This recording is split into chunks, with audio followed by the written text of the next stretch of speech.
네, 우리 사랑하는 성도 여러분 정말 잘 오셨습니다. 이 빗길이 마구 이제 비가 막 쏟아질 때 오늘 이 수요 예배 가운데 우리 성도님들이 안전하게 오실 수 있을까? 옷은 젖지 않고 올 수 있을까? 이런 고민들을 많이 했는데 이 자리에 함께 모인 모습들을 보니까 너무나 마음이 좋고 이 시간 풍성함을 느끼게 되는 것 같습니다. 오늘 룻기를 읽으면 우리가 보통 이 룻기서 가운데 참으로 목가적이고 따뜻한 느낌을 많이 받게 되는 것 같습니다. 이 룻과 보아스라는 두 연인의 러브 스토리가 마치 한 편의 드라마처럼 우리에게 다가오기 때문에 아닌가라는 생각을 해봅니다. 그러나 이 룻기를 단순한 연애 이야기 정도로 치부해 버린다면 우리는 룻기가 우리에게 전달해주는 그 풍성함을 발견하지 못할 수도 있을 것입니다.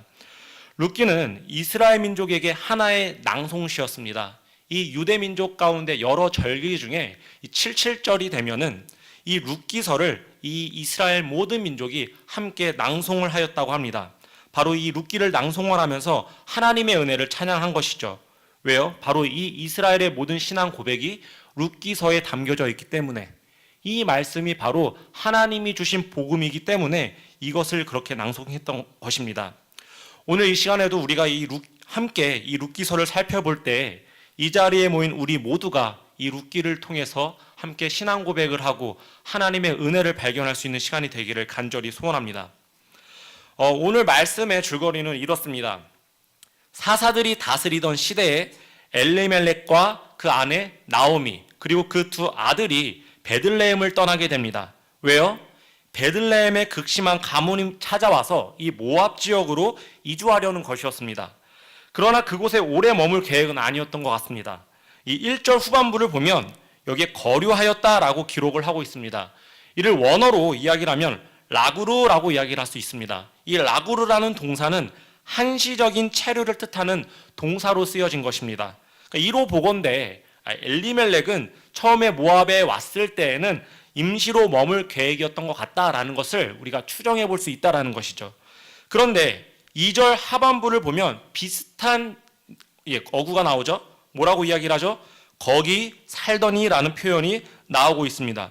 이는 또 마찬가지로 원어로 하야라는 의미로 우리말로 남아있다, 머무르다라는 뜻을 가지고 있습니다. 다시 말해서 조금 전에는 한시적으로 머무르고 있다라고 이야기를 했는데 이 하야는 장기적인 체류를 뜻하는 의미를 말합니다.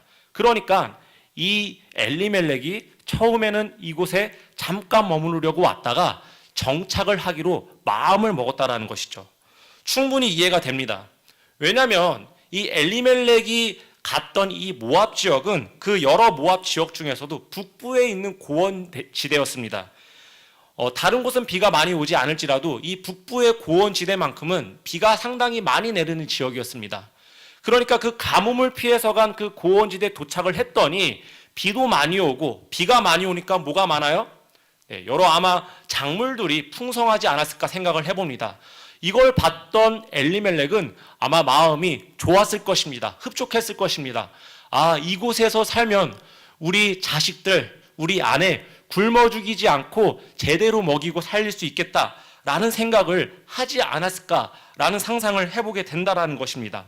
그래서 그곳에 이 엘리멜렉과 그의 가족들은 정착을 하기로 결심을 했다라는 것입니다. 자, 이곳에 정착하기로 했으니 앞으로 행복하게만 살면 그것보다도 바랄 것이 없겠죠. 그런데 바로 그때 안타까운 일이 벌어집니다. 바로 다음 절이죠. 뭐라고 이야기를 하고 있습니까? 나오미의 남편 엘리멜렉이 죽고 나오미와 그의 두 아들이 남았으며 그들은 모압 여자 중에서 그들의 아내를 맞이하였는데 하나의 이름은 오르바요, 하나의 이름은 루시더라. 그들이 거기에 거주한 지 10년쯤에 말론과 기럨 두 사람이 다 죽고 그 여인은 두 아들과 남편 뒤에 남았더라. 이렇게 정착을 결정한 이 가정에 바로 가슴 아픈 일이 생긴 겁니다. 이유는 알 수 없지만 이 나오미의 남편 엘리멜렉이 죽어버린 것입니다. 나오미는 비통했을 것입니다. 아마 마음이 찢어지도록 아팠겠죠. 남편을 의지하면서 이 타향살이를 하러 왔더니 그 자리에서 남편이 죽고 없어져 버린 것입니다. 그런데 나오미는 그때 바로 베들레헴으로 돌아오지 않았습니다. 아직 그녀에게는 누가 남아있어요? 두 아들이 남아있었기 때문입니다. 그래서 나오미는 그곳에서 10년쯤 살면서 두 아들을 열심히 길렀을 것입니다. 그리고 그 10년 사이에 모압 여인들에게 장가도 보내게 됩니다. 남편은 죽었지만 두 아들과 며느리가 있고 이제 조금 있으면 어여쁜 손자들도 보게 될 것입니다. 그동안 남편 없는 힘든 세월을 보냈겠지만 이제 조금씩 다시 그 삶에 희망이 보이는 것 같은 그런 삶을 이 나오미가 살아가고 있었을 것입니다. 그런데 그렇게 거주한 지 10년쯤 되던 해에 더 비참한 일이 발생한 겁니다. 두 아들마저 세상을 떠나버린 것이죠. 이때 나오미의 심정이 어땠을까요? 여러분, 혹시 이 고복수 씨의 타양살이라는 노래를 아십니까? 제 입에서 고복수 씨 이야기가 나오니까 우리 권사님들이 흠칫흠칫 놀라시면서 저 목사님은 몇 살일까? 제가 권사님들을 위해서 한번 찾아봤습니다. 이 노래를 한번 제가 쭉 들어보고 이 가사들을 한번 읊어보았습니다. 그런데 참으로 신기하게도 이 고복수 씨가 이 룻기서를 읽고 이 가사를 썼나 싶을 정도로 이 나오미의 심정을 대변하는 것 같은 인상을 받았다라는 것입니다. 제가 가사를 한번 읽어드리겠습니다. 타양살이 몇 해던가 손꼽아 헤어보니 고향 떠난 10여 년의 청춘만 늙고 부평 같은 내 신세가 혼자도 기막혀서 창문 열고 바라보니 하늘은 저쪽 고향 앞에 버드나무 올 봄도 푸르련만 버들필리 꺾어불던 그때는 옛날.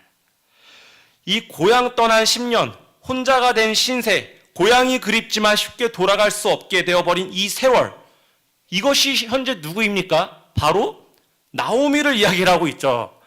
그렇다고 이건 성경을 이야기를 하고 있는 건 아닙니다. 나오미의 심정을 대변하는 것처럼 들리더라는 것입니다. 그런데 말입니다. 이 나오미의 상황은, 그 심정은 사실 이 가사의 내용보다도 더욱더 절망적이었을 겁니다. 당시 이 시대적 정서는 남성 지배 문화가 짙게 깔려있던 시대였습니다. 여성의 정체성, 여성을 가치 있게 여길 수 있는 조건이 어디에 있냐 하면 바로 남편 혹은 그 자녀 중에서도 이 아들에게 달려 있었다라는 것입니다. 그러니까 이 한 여인이 인생을 살면서 그 희망과 기대를 누구를 통해서만 가질 수 있었겠습니까? 오로지 남편과 아들이죠. 그런데 바로 이 나오미가 그 남편과 아들, 자신의 유일한 희망을 완전히 잃어버리게 되어버렸다라는 것입니다. 이런 나오미에 대해 우리는 어떻게 위로를 할 수가 있을까요? 여러분, 이런 나오미가 우리 주변에 이러한 지체가, 이러한 형제가 우리 주변에 있다라고 생각을 한다면 여러분들은 어떻게 그 지체를 위로하실 수 있겠습니까? 삶에서 모든 사업과 어떤 취업과 결혼 생활과 자녀 교육과 모든 일들에 실패하였던, 그걸 실패하고 있는 내가 사랑하는 이웃이 주변에 있다면 여러분들은 그 이웃을 향해서 어떻게 위로를 하실 수 있겠냐는 겁니다. 위로가 잘 안 되겠죠. 조금만 더 힘내. 조금만 참으면 좋은 날이 올 거야. 여러분도 아시겠지만 아주 고통스럽고 힘들 때 그런 이야기들은 다 부질없는 소리처럼 들린다라는 것입니다. 그런 막연한 희망을 심어주는 것은 오히려 그 사람에게는 더욱더 비참한 고문이 될 수도 있다라는 것입니다. 마찬가지로 현재 이 나오미에게는 어떤 사람도 쉽게 위로할 수 없는 그 고통 가운데 지금 빠져 있는 상태가 이 나오미의 처지였다라는 것입니다. 여기서 저는 그런 질문을 하지 않을 수 없을 것 같습니다. 아니, 나오미는 도대체 왜 비참하게 되었을까? 남편은 왜 모압 땅에 정착하자마자 죽고 10년 후에 두 아들은 도대체 왜 죽었을까? 이에 대해 많은 신학자들과 목회자들 그리고 어떤 크리스천들이 그런 이야기들을 합니다. 하나님이 하사하신 이 약속의 땅 가나안을 떠났기 때문이라고 말입니다. 더불어서 이 엘리멜렉이 떠났던 그 모압 지역이 어떤 지역이었냐면 사사 시대 때 이 이스라엘 민족을 침략해서 10여 년 동안 이 이스라엘을 식민지 삼아서 통치했었던 이 나라가 바로 이 모압이라는 나라였던 것입니다. 더불어서 당시 이스라엘은 이 출애굽 공동체가 이방 나라로 가는 것을 굉장히 탐탁치 않게 생각했습니다. 왜냐하면 당시 각 나라에는 신들의 통치 지역으로 보았기 때문입니다. 그러니까 저 나라에 간다는 것은 무슨 말입니까? 내가 믿고 있는 신을 버리고 저 나라에서 믿고 있는 그 신을 따른다라는 의미를 가지고 있었다라는 것입니다.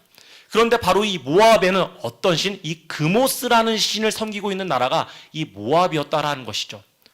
그래서 신학자들은 또 이 강단에서 이 룻기에 대하여서 설교하는 목회자들은 이 엘리멜렉의 태도와 이 범죄한 죄로 인하여서 이 온 가족이 죽음에 처하게 되었다라고 이야기를 하더라는 것이죠. 여러분, 일리가 있습니까? 없습니까? 일리가 있죠. 표면적으로 충분히 납득이 되는 해석입니다. 흠잡을 것이 전혀 없어 보이죠.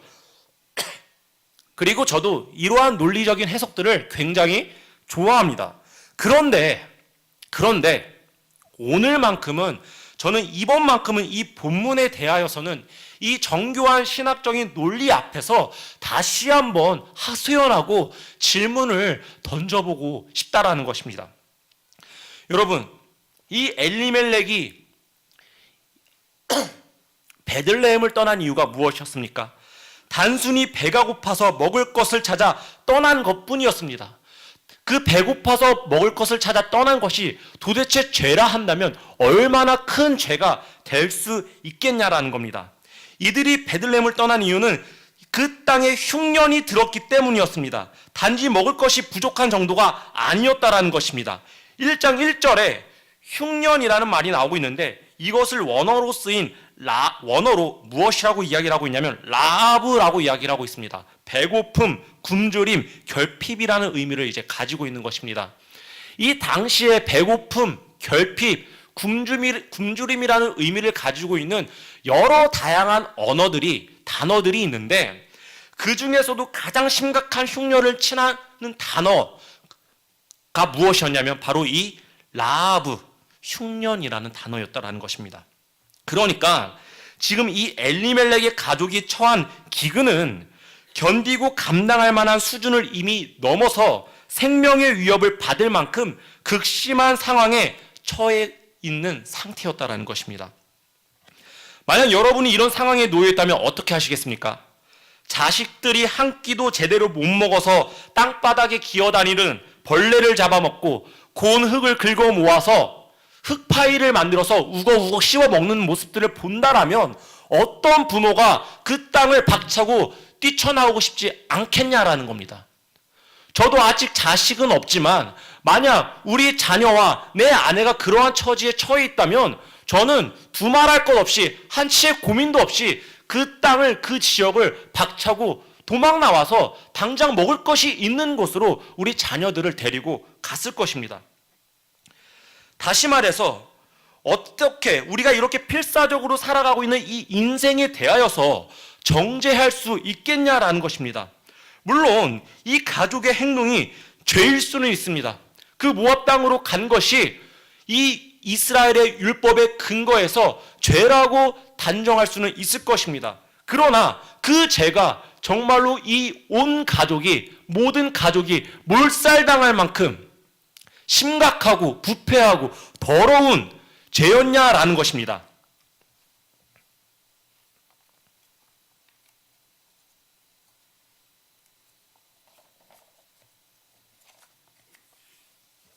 저는 오히려 이 엘리멜렉이 모압으로 이주한 문제보다는 다른 데에 원인이 있다라는 생각을 해보았습니다.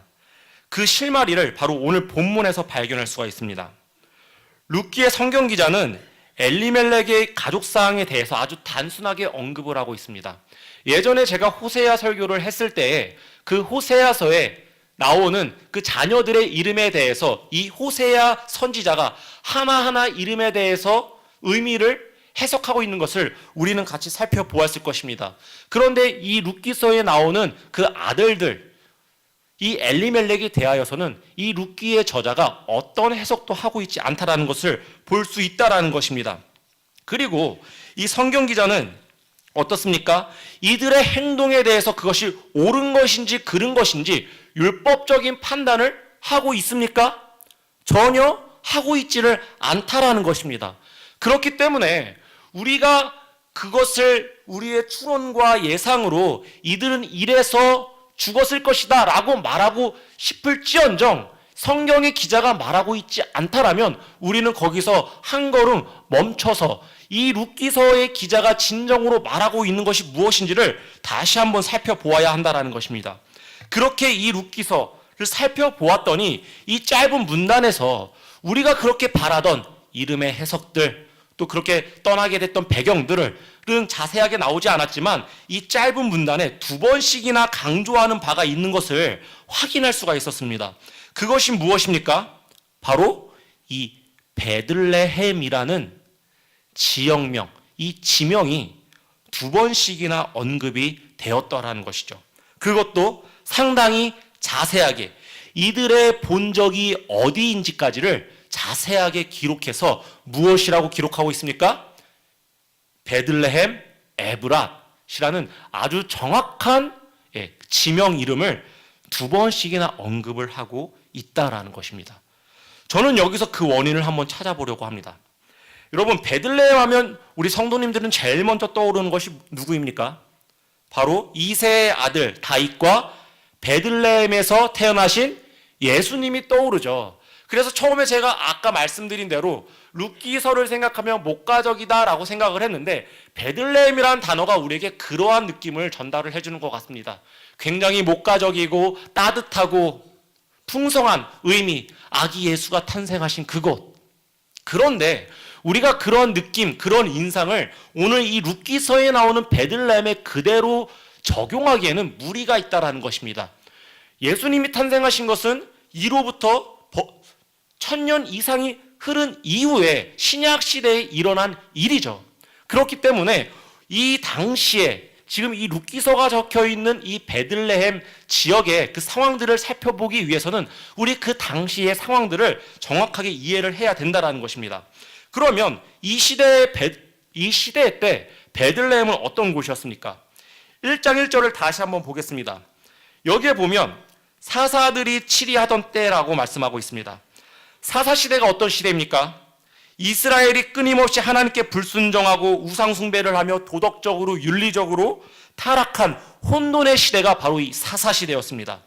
그래서 이 사사기 기자는 이 시대를 마지막으로 한마디로 이렇게 정의를 합니다. 그때에 이스라엘의 왕이 없으므로 사람이 각기 자기의 소견에 옳은 대로 행하였더라. 엉망진창의 시대였다는 것이죠. 그리고 두 번째로 이어서 성경은 그러한 시대에 그 땅에 무엇이 들었다? 흉년이 들었다라고 말을 하고 있다는 것입니다. 아까도 말씀을 드렸듯이 이 흉년을 라하브, 가장 심각한 흉년, 그냥 먹을 것이 부족한 정도가 아니라 먹을 것이 없어서 생명이 위태로울 지경에 처해 있는 상황을 이야기하고 있는 것입니다. 그런데 이 성경에서 흉년이 드는 것, 기근이 드는 것은 또한 어떻게 우리가 해석을 할 수 있냐면 하나님께서 그 가운데 심판하셨다. 하나님의 진노가 임하였다라고 우리가 보통 일반적으로 해석을 할 수가 있다라는 것입니다. 다시 말해서 이 베들레헴 에브라, 이들이 살았던 그 하나님과 함께 거주하면서 살았다고 생각했던 그 땅이 어떤 시대였다? 혼돈의 시대, 죄악이 난무하고 하나님의 심판과 진노가 임한 땅이었다라는 것입니다. 그런데 이 해석이 얼마나 우리가 이후에 살펴볼 내용과 반대되는 모순적인 해석인지 아십니까? 자, 지금부터가 중요합니다. 졸려오신 분들 눈을 한번 번쩍 떠주세요. 잘 들어보세요. 이게 얼마나 모순되는 일이냐면 여러분, 베들레헴이라는 이 지명의 의미를 보면 우리가 잘 알 수가 있습니다. 이 베들레헴은 이 베이트와 또 이 레헴이라는 두 단어가 합성한 말. 그래서 이 베들레헴이라는 단어가 나온 것입니다. 근데 이 베이트가 무슨 의미냐면 집이라는 의미고 레헴이라는 것은 빵이라는 의미입니다. 그러니까 집, 빵, 베들레헴. 결국 뭡니까? 빵집을 이야기하고 있는 것입니다. 베들레헴 베이커리. 재미없죠? 빵집을 이야기하고 있는 것이다. 그런데 그 빵집에 무엇이 들었다? 흉년이 든 것입니다. 고소한 빵 냄새가 진동하고 있는 맛있는 빵들이 가득해야 할 빵집에 빵이 없더라는 것입니다. 빵집에 빵을 가지러 갔는데 빵이 없다면 그럼에도 끝까지 그곳에 남아 있어야 하는 것이 믿음일까요? 오늘 말씀에서 하나님께서는 이방 땅 모압으로 이주한 엘리멜렉의 가족에 대하여 어떠한 평가나 책임도 묻지 않으셨고 또 그들의 죽음이 단지 베들레헴을 떠났기 때문이라고 평하지 않았으며 그들의 어떤 행실도 문제 삼지 않으셨습니다. 그렇기 때문에 우리는 이 일을 하나님께서 의도적으로 행하셨다고 말씀에서는 곤란하다라는 것입니다. 그러나 다만 단 한 가지 확실한 것은 무엇이냐면 당연히 있어야 할 빵집에 빵이 없다는 사실, 이것만은 분명하게 밝힐 수 있는 사실이라는 것입니다. 이것이 엘리멜렉의 가족이 베들레헴을 떠난 이유였다라는 것입니다. 여러분, 이것이 합리적인 선택이었을까요? 아니면 자신의 욕망과 야망을 채우기 위해 명예와 어떤 성공을 위해서 떠났던 그런 우리의 인간적인 모습을 그대로 반영하는 것이 옳을까요? 저는 전자라고 생각을 합니다. 배가 고파서 떠난 그 엘리멜렉에 대하여서 어떻게 우리가 성공하기 위해 떠났던 그 소돔과 고모라를 향했던 그 롯과 같이 우리가 여길 수 있겠냐라는 것입니다. 그래서 오늘 해석은 우리가 그것과는 조금은 정반대의 의미로서 다가가 보자라는 것입니다. 그리고 이 말씀을 그대로 우리 한국교회에 적용을 해봐도 좋을 것 같다라는 것입니다. 오늘날 많은 그리스도인들이 교회를 떠나고 있습니다. 주일학교의 인원이 줄어들고 많은 청장년들이 교회를 빠져나갑니다. 이 문제를 진단하는 우리의 방식은 늘 한결같습니다. 그들의 신앙에 어떤 문제가 있을 것이다. 그들의 어떤 신앙의 연약함 때문이거나 둘째는 더욱더 뿌리치기 힘든 이 타락한 이 세상 때문에 그들이 교회를 떠났을 것이다. 우리는 그렇게 개인의 신앙의 문제와 이 세상을 탓하는 경우들이 종종 대개 그렇게 우리는 판단을 하고는 합니다. 모두 일리 있는 주장이죠. 그러나 저는 오늘 말씀에 비추어 우리가 다시 한번 이 문제에 대한 진단을 해보면 좋겠다라는 것입니다. 정말로 요즘 시대에 많은 크리스천들이 교회를 떠나 돌아오지 않는 이유가 개인의 문제이고 세상의 문제입니까? 오늘 성경은 오늘날 그 문제가 어디에 있다? 바로 그 교회 안에, 교회에 반드시 있어야 할 빵이 없기 때문이라고 우리에게 말씀을 하고 있다라는 것입니다. 그렇다면 정확하게 교회가 지니고 있어야 할 빵, 잃어버린 빵이 무엇을 의미하는지 알아야 할 것입니다. 우리 그러면 먼저 한번 구약을 통해서 한번 그 빵이 무엇인지 살펴보면 좋을 것 같습니다. 민수기 4장 7절입니다. 제가 한번 읽어드리겠습니다. 진설병상에 청색 보자기를 펴고 대접들과 숟가락들과 주발들과 붓는 잔들을 그 위에 두고 또 항상 진설하는 떡을 그 위에 두고. 자, 하나님을 만나는 장소, 이 성막 안에는, 이 성소 안에는 10개의 둥그런 떡이 있었는데 이를 진설병이라고 불렀습니다. 이는 문자적으로 임재의 빵이라는 뜻을 가지고 있습니다. 자, 이 임재의 빵, 이는 진설병이 무엇을 뜻하는 것이다? 여호와의 임재를 상징한다라는 것을 우리에게 알려주고 있다는 것이죠. 그럼 이 진설병이 없는 성막을 오늘날 우리의 언어로 표현한다면 어떻게 말할 수가 있을까요? 하나님의 임재를 상징하는 이 진설병이 없는 성막을 바로 하나님의 임재가 없는 공동체라고 말할 수 있을 것입니다. 뭐라고요? 하나님의 임재가 없는 공동체. 여기서 첫 번째 질문이 우리에게 던져지는 것입니다. 우리 공동체는, 우리 교회는 진실로 하나님의 충만한 임재가 있는 공동체인가? 라고 말입니다. 여러분은 어디에서 어떤 상황에 하나님의 임재를 경험하십니까? 매 예배 때마다 설교자와 찬양 인도자는 습관처럼 이렇게 이야기를 합니다. 하나님이 오늘 이 자리에 우리와 함께 하십니다. 하나님께서 우리의 예배를 기뻐 받으실 것입니다. 하나님께서 우리 예배 가운데 임재하셨습니다. 여러분, 설교자와 이 앞에 선 찬양 인도자가 그러한 고백을 할 때마다 여러분은 정말로 하나님께서 우리 가운데 임재하고 계시다라는 것을 확신하실 수 있습니까? 정말이십니까? 정말로 우리는 습관처럼 선포하는 그런 고백 앞에 하나님이 우리 교회에, 우리 공동체에 임재하고 계시다는 근거를 들 수 있겠냐는 말입니다. 하나님의 임재는 설교자의 격양된 목소리나 찬양팀의 세련된 찬양 연주로 확인할 수 있는 그런 것이 아닙니다. 진정으로 하나님이 임재하심을 확인하는 길은 바로 우리의 반응을 통해 확인하는 것입니다. 우리의 반응이 무엇입니까? 그러면 이 예배를 통해 우리 공동체에 참된 회개의 눈물이 흐르고 있는가? 말씀과 섬김과 사랑으로 인해 사람이 변화되고 새 생명이 탄생하는 이 놀라운 역사가 우리 공동체 가운데 일어나고 있는가? 바로 우리는 그러한 것들을 통하여서 이 공동체 가운데, 우리 교회 가운데 하나님의 임재가 임하고 있는지를 확인해 볼 수가 있다라는 것입니다. 우리는 바로 이것을 통해 하나님의 임재를 목도하는 것입니다. 그런 점에서 우리는 오늘 우리 공동체를 향해 다시 한번 질문해 보면 좋을 것 같습니다. 사랑하는 성도 여러분, 여러분은 정말로 오늘 이 자리에 모인 우리 예배 가운데, 우리가 사랑하는 이 교회 가운데 하나님의 임재가 진심으로 임하고 있다라고 확신하고 계십니까? 우리는 바로 그 질문을 통해서 우리의 모습들을 점검해 보아야 된다는 것입니다. 다음으로 우리가 신약을 한번 살펴보면 좋을 것 같습니다. 요한복음 6장 35절입니다. 제가 읽어드리겠습니다. 예수께서 이르시되 나는 생명의 떡이니 내게 오는 자는 결코 줄이지 아니할 터이요 나를 믿는 자는 영원히 목마르지 아니하리라. 이어서 성경은 예수 그리스도가 하나님의 백성에게 주시는 생명의 떡이라고 말씀을 하고 있습니다. 그러므로 우리가 교회에 와서 먹고 마시는 양식은 다름 아닌 다 무엇이라는 것입니까? 예수 그리스도라는 것입니다. 교회는 바로 그런 곳입니다. 허기가 지고 굶주려서 교회를 찾는 이들에게 여러분 무엇을 먹이시겠습니까? 바로 이 빵집에 그 빵을 찾으러 온 자들에게 우리가 주어야 할 빵이 무엇이라고 지금 이야기를 하고 있는 겁니까? 생명의 빵 되시는 예수 그리스도가 이 빵집에 있어야 할 빵이라고 말씀을 하고 있다라는 것입니다.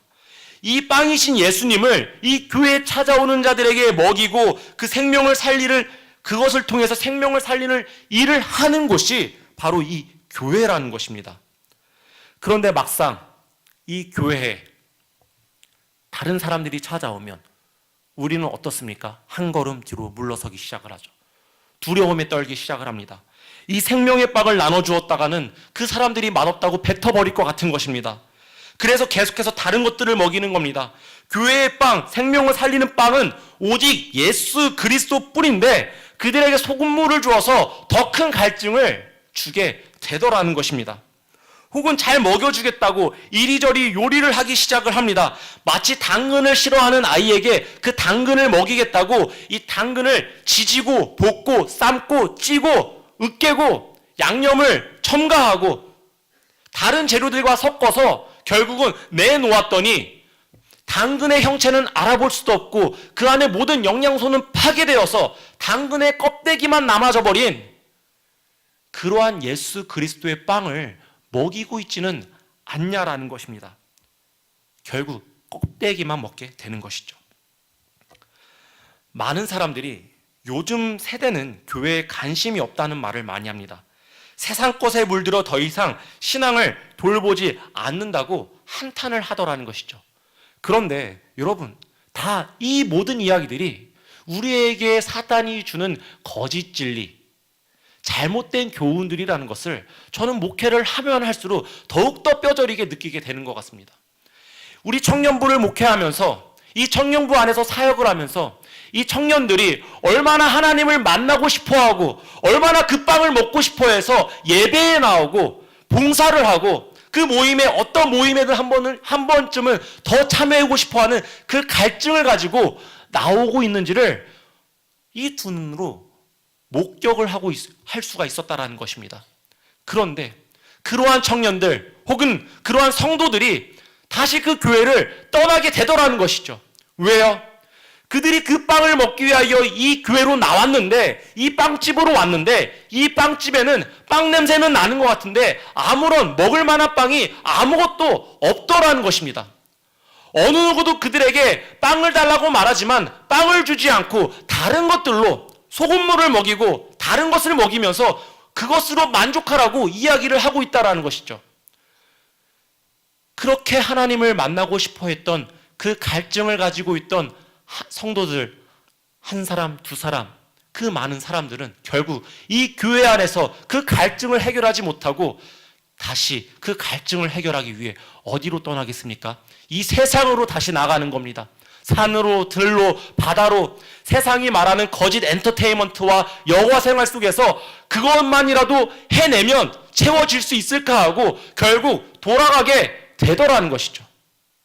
우리는 여기서 우리의 모습들을 다시 한번 점검해 보면 좋을 것 같습니다. 사랑하는 성도 여러분, 과연 그들이 그렇게 살아가는 것이 그들만의 문제입니까? 아니, 정말로 그들의 문제입니까? 내 자녀, 배우자, 우리 교회 주일학교 학생들, 청년들, 또 목자 식구들, 그들이 교회를 떠나 방황하고 있는 것이 우리가 혀를 끌끌 차면서 너희들의 신앙이 어리기 때문이라고 쉽게 말할 수 있는 문제냐라는 것입니다. 오늘 말씀은 그런 우리에게 그들의 문제가 아니라 바로 너희들의 문제다. 너희들의 예배의 문제이고 너희들의 섬김의 문제이고 너희들이 살아가는 태도의 문제이다. 너희들 안에 바로 우리 안에 진짜 빵이 없기 때문에 그 갈증을, 그 배고픔을 해결하지 못하여서 결국 그들이 떠나가고 있다라는 것을 오늘 이 룻기서의 기자는 우리에게 말씀을 해주고 있다라는 것입니다. 그렇다면 이러한 절망송에 빠져 있는 사람들에게 모든 것을 잃어버려서 세상에서 거짓허기를 채우고 있는 이들을 향해서 끝내 우리가 도울 수 있는 방법은 아무것도 없을까요? 다시 본문을 한번 보겠습니다. 바로 그때 그 모든 것을 잃어버린 나오미에게 한 가지 소식이 들려왔습니다. 6절입니다. 여호와께서 자기 백성을 돌보시사 그들에게 양식을 주셨다 함을 듣고, 나오미는 바로 이 소식을 듣고 어떻게 합니까? 두 며느리와 함께 일어나 모압 지방에서 돌아오려 했습니다. 여러분, 나오미가 방금 들은 소식이 무엇입니까? 쉽게 말하면 빵집에 빵이 채워졌다라는 것입니다. 그 소식을 듣자 나오미는 결단합니다. 다시 베들레헴으로 돌아가겠노라고. 여러분, 바로 이것입니다. 오늘날 교회가 우리의 이웃들에게 진정한 위로가 되고 대안이 되는 길은 맛있는 음식, 좋은 선물, 과도한 친절, 이런 것을 더 많이 베풀고 더 많이 해내는 것이 아니라 바로 나오미가 이 베들레헴에 양식이 채워졌다는 소식에서 희망을 보았던 것처럼 우리 공동체를 하나님이 주시는 빵으로 가득 채워 나가는 것이라는 겁니다. 하나님의 임재 안에 우리가 충만히 거하고 생명의 빵이신 예수로 우리를 살찌우고 그렇게 이 공동체를 하나님의 빵으로 가득 채워 놓으면 배가 고프고 허기진 그 사람들이 이 소식을 듣고 달려오게 되더라는 것입니다. 여러분, 그런데 오늘날 많은 교회들이, 많은 그 빵집들이 자신들의 빵집에 빵이 없으면 인지하지 못하고 다른 것들로 이 세상에 대하여 그들을 향하여서 손짓하고 함께 하자고 요청하고 있다라는 것입니다. 하나님의 임재는 없는데 그 전도지를 나눠주며 너희들을 행복에 초대하겠다고, 우리에게 예수 그리스도의 빵은 없는데 너희들이 오면은 너희들이 영원히 먹고 살 수 있는 빵을 주겠노라고 말을 하더라는 것이죠. 그들이 그 말을 믿고 이 교회 찾아옵니다. 하나 둘 이곳에 와서 예배를 듣고 찬양 인도자의 선율에 맞춰 찬양을 하고 기도를 하지만 그러한 사람들의 마음 가운데는 다시 조금씩 의심이 싹트기 시작한다라는 것입니다. 우리 가운데 하나님의 임재가 없다면, 우리 가운데 예수 그리스도의 빵을 사모하고 예수 그리스도로 살찌우고자 하는 그 열정이 없다면 그들은 금세 실증나서 세상으로 돌아가 버리게 되더라는 것입니다. 사랑하는 성도 여러분, 오늘 이 예배의 자리 가운데 하나님께서 임재하고 계심을 확신하십니까? 여러분, 그러한 믿음으로 이 자리 가운데 예수 그리스도의 빵을 먹기로 다짐하는 그 열정으로 이 자리에 나오셨습니까? 저는 오늘 이 자리에 모인 우리가, 여러분 밖에 비 많이 오잖아요. 비가 오는데 왜 여기까지 옵니까? 오늘 경보 문자가 한 4통인가 왔어요. 오고 가는 길에 어떤 사고가 날 수 있겠습니까? 저는 사실 우리 성도님들 사고 날 수 있으니까 집에서 잘 쉬셨으면 좋겠다, 이런 심정도 있었습니다. 그런데 우리가 그것을 뚫고 여기까지 나왔다면, 이곳에 나와서 하나님을 찬양하고 말씀을 듣고 기도하기로 작정을 했다면, 우리가 정말로 이 자리에 하나님 함께 해달라는 그 간절한 임재를 구하는 그 마음으로 이 예배의 자리에 나아가야 하지 않겠습니까? 여러분, 그리고 그 임재의 자리에 나아간다면 하나님께서 우리에게 보여주시는 것들이 있습니다. 그 임재는 그냥 밝은 불빛 가운데 화려한 사운드에서 우리의 가슴이 벅찬 것이 하나님의 임재가 아니라는 겁니다. 하나님이 임재하시면 참된 회개가 있습니다. 하나님의 그 영광의 빛이 우리의 어두움을 밝힐 때 우리는 그 모든 어두움들, 내 안에 있는 더러움들, 교만함들, 죄악들을 바라보게 되고 우리는 그것을 회개하게 되더라는 것이죠. 그것이 하나님의 임재의 은혜이고 임재의 영광인 것입니다. 이 자리에서 혹여라도 이 말씀을 통해, 찬양을 통해 여러분들의 양심에, 여러분들의 영혼에 찔리는 심령이 있었다면 하나님께서 임재하신 것이고 하나님께서 함께하고 계시다라는 그 은혜를 누리는 시간이 되었으면 좋겠습니다. 그리고 하나님께서 주시는 그 아름다운 예수 그리스도의 빵을 우리가 받아 먹고 우리의 영혼이 살찌워져서 우리의 모습을 그저 바라만 보고 소식을 들었음에도 불구하고, 소식만 들었는데도 불구하고 이 온 세계 교회로 달려오는, 향해 오는 그 영혼들을 향해서 우리가 먹고 나눴던 이 잔과 떡을 함께 나눠주고 하나님의 임재의 자리로 그들을 초대할 수 있는 온 세계 교회가 되기를 간절히 소원합니다. 말씀을 정리하겠습니다. 사랑하는 성도 여러분, 여러분은 교회에 소망이 있으십니까? 저는 우리가 일치된 마음으로 교회를 바라보고 교회를 사랑했으면 좋겠습니다.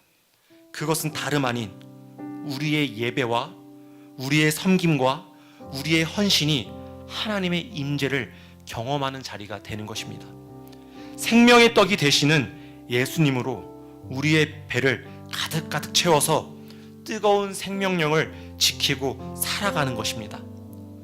우리 온세계 교회가 그 떡으로 만족하고 그 떡을 예비함으로 이 세상에 텅 빈 인생을 사는 자들을 향해, 그 나오미와 같은 비참한 인생 가운데 있는 자들을 향해 기쁨의 소식을, 희망의 소식을 전할 수 있는 공동체가 되기를 간절히 축원합니다. 우리 시간 함께 찬양하면서 기도하는 시간 갖도록 하겠습니다.